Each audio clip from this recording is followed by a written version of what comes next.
നൽകണേ അല്ലാ. ഞാൻ പറഞ്ഞു വരുന്നത്, ഈ മഹത്തായ രാജ്യത്തിന്റെ പോരാട്ടം എന്ന് പറയുന്നത് മുസ്ലിമീങ്ങളും ഹിന്ദുക്കളും തമ്മിലുള്ള പ്രശ്നമല്ല. അപ്പൊ മുസ്ലിമീങ്ങളെയല്ലേ ഇവിടെ ചോദ്യം ചെയ്യുന്നത്. അതുകൊണ്ട് ഞങ്ങൾ എന്തിന് പ്രതിഷേധിക്കണമെന്ന് പറഞ്ഞ് നിങ്ങൾ മാറി നിന്നാൽ ഇവിടത്തെ മുസ്ലിമീങ്ങളെ കൊണ്ടുപോകും. പിന്നെയോ അടുത്തത് ക്രിസ്ത്യാനികളാണ്. അപ്പൊ ആളുകൾ വിചാരിച്ചത് ക്രിസ്ത്യാനികളെയല്ലേ കൊണ്ടുപോകുന്നത്, ഞങ്ങൾ എന്തിനാ ഇടപെടുന്നത്. അങ്ങനെ ക്രിസ്ത്യാനികളെയും കൊണ്ടുപോയി. പിന്നെയുള്ളതാരാ? ഇവിടുത്തെ കമ്മ്യൂണിസ്റ്റുകാരാണ്. കേരളത്തിൽ മുസ്ലിമീങ്ങളെക്കാളും കേരളത്തിൽ ക്രിസ്ത്യാനികളെക്കാളും RSSകാര് ലക്ഷ്യം വെക്കുന്നത് കമ്മ്യൂണിസ്റ്റുകളെയാണ്. ഇവിടെ മുസ്ലിമീങ്ങളെക്കാളും ക്രിസ്ത്യാനികളെക്കാളും ലക്ഷ്യം വെക്കുന്നത് കമ്മ്യൂണിസ്റ്റുകാരെയാണ്.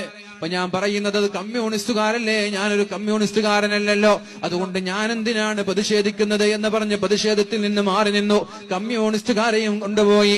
പിന്നെയുള്ളത് ഇവിടുത്തെ ദളിതന്മാരാണ്. ദളിതനെയും കൊണ്ടുപോകുമ്പോ ദളിതനെതിരെ നീക്കങ്ങൾ വരുമ്പോ, ദളിതനെതിരെ പ്രശ്നങ്ങൾ വരുമ്പോ എന്താ പ്രശ്നമെന്നറിയോ? ഇന്ന ജോലിയിൽ ഈ ദളിതന്മാര് പാടില്ല, ഇന്ന ജോലിയിൽ പട്ടികജാതി പട്ടികവർഗക്കാര് പാടില്ല, അവർ അമ്പലങ്ങളിലേക്ക് കടക്കാൻ പാടില്ല, അവര് സവർണന്റെ കൂടെ ഭക്ഷണം കഴിക്കാൻ പാടില്ല, അവര് സവർണന്റെ കൂടെ കോളേജിൽ പഠിക്കാൻ പാടില്ല, സവർണന്റെ കൂടെ യാത്ര ചെയ്യാൻ പാടില്ല, സവർണന്റെ കൂടെ കോടതിയിൽ പോകാൻ പാടില്ല.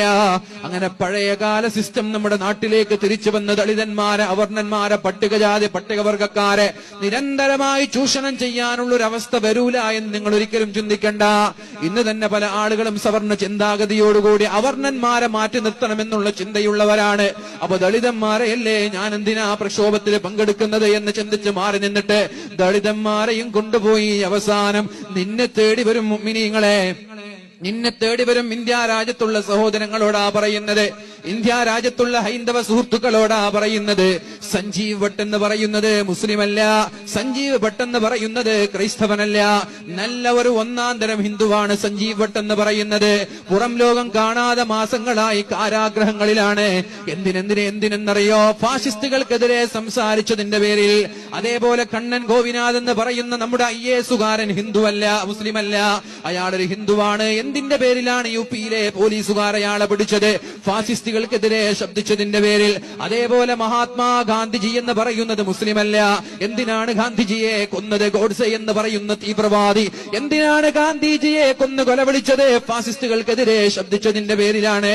അതേപോലെ ഞാൻ പറയട്ടെ, ഇവിടുത്തെ പാൻസാരെ എന്ന് പറയുന്ന എഴുത്തുകാരൻ മുസ്ലിമല്ല, കൽബുർഗി മുസ്ലിമല്ല, അതേപോലെ ധബോൽക്കർ മുസ്ലിമല്ല.